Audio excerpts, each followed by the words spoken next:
DARPA is developing technologies that would enable future U.S. warfighters to take advantage of complex networks of weapons systems to operate more effectively in contested environments. This system of systems strategy aims to enhance mission effectiveness and decrease risk to U.S. pilots while imposing asymmetric costs upon adversaries. The approach also makes it possible to rapidly upgrade mission systems and ensure use of the most up-to-date software and hardware. In this scenario, a United States fighter begins to close on an enemy-integrated air defense site to punch a hole through the adversary's defenses and create a corridor of safe access for U.S. strike forces. The fighter is accompanied to the rear by a specially designed mission truck perhaps akin to a modified C-130. This mission truck has the ability to deploy a wide variety of easily upgraded low-cost weapons, including recoverable unmanned aircraft systems or UAS platforms.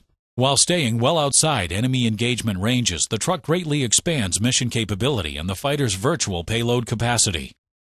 As the fighter approaches the attack range of the air defense missiles, a command is sent to the mission truck to deploy a number of UASs with passive sensors and jam-resistant communications. They are commanded from the fighter, but the pilot is relieved of control burdens through the use of advanced distributed battle management aids, making it as easy to coordinate UAS activities as it would be to communicate with fellow wingmen. The presence of the U.S. forces draws the attention of the air defense site's target engagement radar.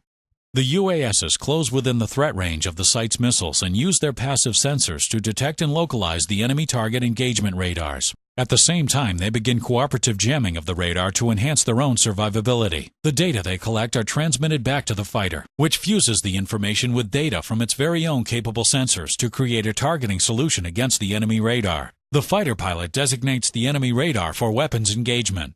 The battle management system generates an optimal solution for the UASs to perform cooperative radar sensing with the fighter. Their proximity and spatial distribution provides high-quality targeting data while allowing the fighter to maximize its own survivability. The distributed radars collect imagery sufficient to confirm positive combat identification of the enemy radar and provide precise targeting coordinates, but the fighter pilot must look at the images to make the final decision to strike. To avoid the challenge of data overload on the comms link between the UASs and the fighter, advanced automatic target recognition software on each UAS identifies the target and transmits just a limited amount of the imagery around this point to allow the fighter pilot to make the final engagement decision.